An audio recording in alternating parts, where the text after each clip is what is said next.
Hello friends, মিঠুর পাকশালায় আপনাদের সবাইকে স্বাগত। আজ আমি আটা ও সুজি দিয়ে ভীষণই খাস্তা এবং ভীষণই টেস্টি একটা রেসিপি আপনাদের সাথে শেয়ার করছি। এর জন্য প্রথমে 1 কাপ পরিমাণে আটা নিয়েছি, হাফ কাপ পরিমাণে সুজি নিয়েছি, ওই সাথে 2 চা চামচ ভর্তি করে দিয়েছি সাদা তিল, ওই সাথে দিয়ে দিলাম 1 চা চামচ পরিমাণে ভর্তি করে চিলি ফ্লেক্স, ওই সাথে স্বাদ মতো লবণ দিয়ে দিলাম। এরপর এখানে দিয়ে দিচ্ছি কসুরি মেথি প্রায় 1.5 চা চামচ পরিমাণে। এরপর সমস্ত শুকনো উপকরণগুলো দেওয়া হয়ে গেলে সব শেষে দিয়ে দিচ্ছি এখানে তেল। তো এখানে আমি অলিভ অয়েল দিয়ে দিলাম 2 চা চামচ পরিমাণে। এরপর সব কিছু খুব ভালো করে একসাথে মিশিয়ে নেব। তো বন্ধুরা, আজকের রেসিপিটা যদি ভালো লেগে থাকে তাহলে অবশ্যই একটু বন্ধুদের সাথে শেয়ার করে দেবেন এবং রেসিপি ভালো লাগলে একটা লাইক করতে ভুলবেন না। তো দেখুন, ক্রমাগত নাড়াচাড়া করতে করতে এগুলো মিশিয়ে নিয়েছি। এরপর এখান থেকে আমি 2 চামচ ভর্তি করে একটু তুলে রেখে দিচ্ছি, এটা পরে ব্যবহার করে নেব। তো সেজন্য 2 চামচ তুলে রেখে দিয়েছি। এরপর আমি অল্প করে জল দিয়ে এর একটা বেশ নরম মতো ডো রেডি করে নেব। তার আগে হাতে করে আবার একবার খুব ভালো করে এটাকে মিশিয়ে নিলাম। তো দেখুন, এরপর অল্প অল্প করে জল দিয়ে এর একটা বেশ নরম মতো ডো রেডি করে নেব। যেহেতু সুজি অনেকটা বেশি পরিমাণে জল টেনে নেয়, সেজন্য প্রথম অবস্থায় এটাকে নরম করে মেখে নিতে হবে, কারণ এটা রেস্টে রাখার পর অনেকটাই বেড়ে যাবে। সেজন্য এটাকে খুব বেশি একটু জল দিয়ে নরম করে মেখে নিচ্ছি। তো বন্ধুরা, আজকের রেসিপিটা ব্রেকফাস্টে বা টিফিনে বা বিকেলের দিকে হালকা ফুলকা খিদে পেলে এটাকে বানিয়ে নিতে পারেন। তো দেখুন, এরপর এটাকে ক্রমাগত নাড়াচাড়া করতে করতে খুব সুন্দর করে একটা বেশ ডো রেডি করে নিয়েছি। এইভাবে অল্প অল্প করে জল দেবো, একেবারে বেশি জল দেবো না। তো হাতে করে অল্প অল্প করে জল দিয়ে এর একটা বেশ নরম ডো রেডি করে নিলাম।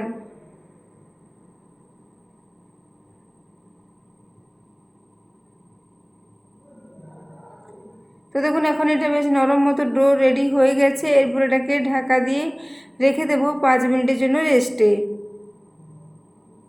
তো দেখতে পাচ্ছেন ডোটা কতটা নরম হয়েছে। এটা এখন রেস্টে রেখে দিলাম। এদিকে গ্যাসে একটা ফ্রাই প্যান বসিয়ে দিয়েছি, তাতে 2 চামচ পরিমাণে সরষের তেল নিয়ে নিলাম। সরষের তেল গরম হয়ে এলে এখানে দিয়ে দিচ্ছি গোটা জিরে ফোড়নে। তো জিরেটাকে একটু খুব ভালো করে ভেজে নেব। এরপর এখানে আমি কিছু সবজি নিয়েছি। সবজির মধ্যে একটা ক্যাপসিকাম, একটা গাজর এবং একটা টমেটো নিয়েছি। সমস্ত সবজিগুলোকে এভাবে রাফলি কেটে নিয়েছি। এরপর এগুলোকে তেলের মধ্যে দিয়ে দেবো। তেলের মধ্যে দিয়ে এগুলোকে খুব ভালো করে একটু নাড়াচাড়া করে নিচ্ছি। প্রায় 1 থেকে 1.5 মিনিট পর্যন্ত মিডিয়াম ফ্লেমে এগুলোকে আগে একটু ভেজে নেব। তারপর এখানে কিছু মশলা মিশিয়ে নেব। তো সবার প্রথমে এখানে দিয়ে দিলাম স্বাদ মতো লবণ, ওই সাথে 1/4 টিস্পুন পরিমাণে হলুদের গুঁড়ো, ওই সাথে হাফ টিস্পুন পরিমাণে ধনে গুঁড়ো। এরপর সমস্ত মশলাগুলো দিয়ে খুব ভালো করে একটু মিশিয়ে নিতে হবে।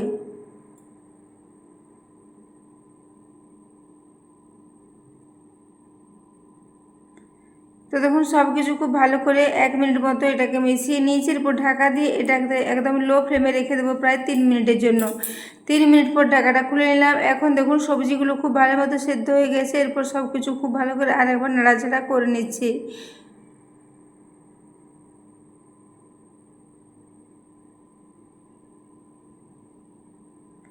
তো এখন দেখুন, এটাকে হাতার সাহায্যে খুব ভালো করে একবার স্ম্যাশ করে নিচ্ছি, যাতে সবজিগুলো খুব বেশি গোটা না থাকে। তবে এগুলো গোটা গোটা থাকলেও কোনো রকম অসুবিধা হবে না। এই গাজরটা গোটা গোটা থাকলে এটা মুখে খাওয়ার সময় কিন্তু ভীষণই ভালো লাগবে। এরপর সব কিছু খুব ভালো করে মিশিয়ে নেওয়ার পর এখানে আবারও 1 চামচ পরিমাণে কসুরি মেথি ছড়িয়ে দিচ্ছি। কসুরি মেথি দেওয়ার পরও খুব ভালো করে মিশিয়ে নেব।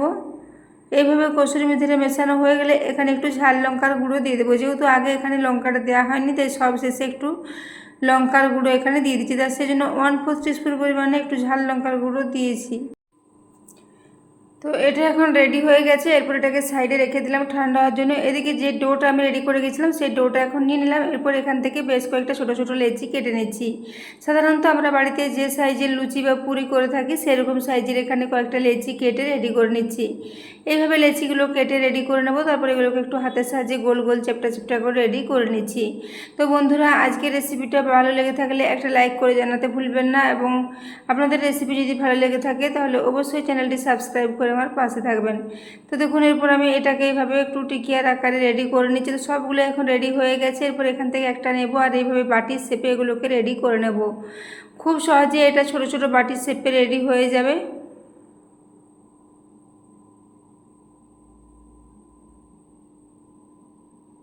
তো দেখুন এটা একটা বেশ বড় বাটি শেপে রেডি করে নিলাম। এরপর ওই যে পুরটা রেডি করে রেখেছি সবজির, ওটা এখানে 2 চা চামচ পরিমাণে দিয়ে দিচ্ছি। এইভাবে পুরটা দেওয়ার পরে একটু চামচে করে চাপ দিয়ে এটাকে ভেতরের দিকে দিয়ে দেবো। তারপর হাতে করে এভাবে সাইডগুলো উপরের দিকে নিয়ে যেয়ে মুখটা খুব ভালো করে বন্ধ করে দিতে হবে। তো বন্ধুরা, আজকের এই রেসিপিটা আপনারা যে কোনো ধরনের চাটনির সাথে সার্ভ করতে পারেন, কিংবা এটা কোনো কিছু চাটনি ছাড়াও খেতে কিন্তু দুর্দান্তই লাগবে। এটা ভীষণই খাস্তা ও ভীষণই মুচমুচে মতো রেডি হয়ে যাবে, যেহেতু এর সাথে সুজি দেওয়া আছে।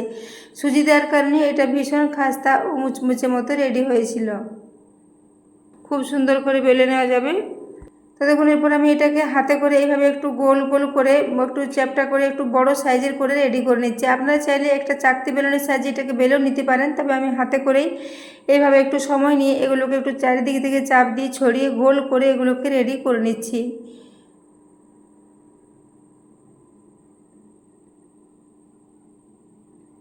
তো দেখুন একটা এখানে রেডি হয়ে গেছে। এরপর এটাকে প্লেটে রেখে দিলাম। আবার একইভাবে সবগুলো এখানে রেডি করে নেব। তো আবারও একটা এখানে রেডি করে নিয়েছি।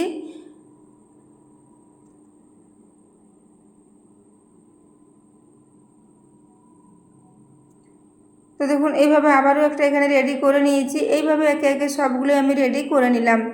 এরপর এগুলোকে একটু ফ্রাই করে নেব। তো দেখতে পাচ্ছেন সবগুলো একই সাইজের করে রেডি করে নিয়েছি। এদিকে আমি যে 2 চা চামচ পরিমাণে তুলে রেখেছিলাম মিশ্রণটা, সেটাকে একটু জল দিয়ে খুব ভালো করে পাতলা করে মেখে নেব। সেই জন্য অল্প অল্প করে জল দিচ্ছি আর একটা বেশ পাতলা মতো ব্যাটার রেডি করে নিচ্ছি।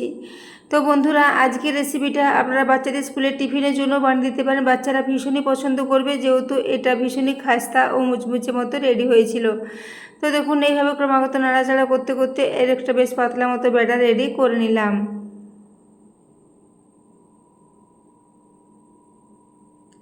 তো দেখুন এরপর ব্যাটারটা পুরোপুরি রেডি করে নেওয়ার পর ওই যে পুরিগুলো রেডি করে রেখেছি ওগুলো এখান থেকে একটা করে নেব, আর এই ব্যাটারের মধ্যে ডুবিয়ে এগুলোকে তেলে ফ্রাই করে নেব। তো দেখুন একটা একটা নিচ্ছি আর ওই ব্যাটারের মধ্যে ডুবিয়ে এগুলোকে এইভাবে তেলের মধ্যে দিয়ে দেবো, তাহলে এগুলো ভীষণই খাস্তা মতো রেডি হবে। তো দেখুন এইভাবে তিনটে তিনটে করে ফ্রাই করে নেব। তো এগুলো এরপর একটু উল্টে নিচ্ছি। প্রথমে এটাকে 2 মিনিট পর্যন্ত একটু লো ফ্লেমে রেখে দিয়েছিলাম, তারপর উল্টে নিচ্ছি। উল্টে দেওয়ার পর এগুলো ফুলে যাবে, এগুলো অনেকটাই হালকা হালকা ফুলবে। তো এইভাবে এগুলোকে উল্টে পাল্টে একটু লালচে করে ভেজে নিতে হবে।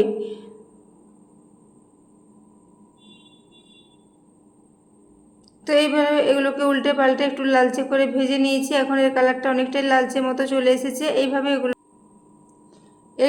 এগুলোকে লালচে করে ভেজে নেওয়ার পর একটা প্লেটে এগুলোকে তুলে নিচ্ছি। তো দেখতে পাচ্ছেন খুব সুন্দর এগুলো ফুলেও এসেছে। ভীষণই খাস্তা, ভীষণই মুচমুচে, ভীষণ টেস্টি একটা রেসিপি, খুবই সহজে এটা রেডি হয়ে যায়। তো দেখুন এরপর আমি এগুলোকে একটা প্লেটের মধ্যে তুলে নিচ্ছি। এর কালারটা দেখুন কতটা সুন্দর এসেছে। এইভাবে লালচে মতো করে একটু উল্টে পাল্টে হাতে সময় নিয়ে এগুলোকে ভেজে নিতে হবে। তো প্রথম ব্যাচে 3টে ফ্রাই করে নিয়েছি, দ্বিতীয় ব্যাচে আবারও 3টে দিয়ে দিয়েছি। এইভাবে 3 ব্যাচে করে এগুলোকে একটু ভেজে নিতে হবে। তো দেখুন দ্বিতীয় ব্যাচে যে কচুরিগুলো দিয়েছিলাম সেগুলো কিন্তু ভীষণ ভালো মতো ফুলেছে, গোল হয়ে ফুলে গেছে প্রত্যেকটায়। তো বন্ধুরা, এগুলোকে আপনারা আটা ও সুজির পুরভরা কচুরিও বলতে পারেন। এগুলোকে কচুরির মতোই টেস্ট হয়েছিল, ভীষণই ভালো হয়েছিল। তো এরপরে দ্বিতীয় ব্যাচে 3টে ফ্রাই করে নিচ্ছি একই সাথে, এরপর এগুলোকে তুলে নিচ্ছি। তো দেখতে পাচ্ছেন কতটা ভালো মতো ফুলেছে।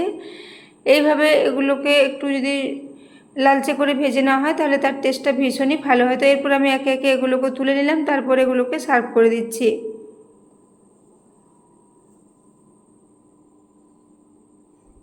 তো এইভাবে এগুলোকে সব ভেজে নিয়েছি, তারপর একটা প্লেটে একে একে সাজিয়ে নিয়েছি। এইভাবে আমি 3 ব্যাচে করে সবগুলোকে ফ্রাই করে নিয়েছি। তো এরপর এর আওয়াজটা দেখুন কতটা খাস্তা মতো এটা রেডি হয়েছে। ভীষণই খাস্তা, ভীষণই মুচমুচে, ভীষণই টেস্টি একটা রেসিপি। তো এইভাবে এগুলোকে আমি সাজিয়ে প্লেটে নিয়ে নিলাম। এগুলোকে আপনারা যে কোনো ধরনের চাটনির সাথে সার্ভ করতে পারেন, খেতে কিন্তু ভীষণই ভালো লাগবে। তো দেখতেই পাচ্ছেন ভেতরটা সবজির পুরে ভর্তি এবং উপরটা ভীষণই খাস্তা ও মুচমুচে। তো বন্ধুরা, আজকের এই রেসিপিটা এতক্ষণ পর্যন্ত দেখার জন্য আপনাদের অশেষ ধন্যবাদ। আবারও চলে আসবো নিত্য নতুন কোনো ভিডিও নিয়ে।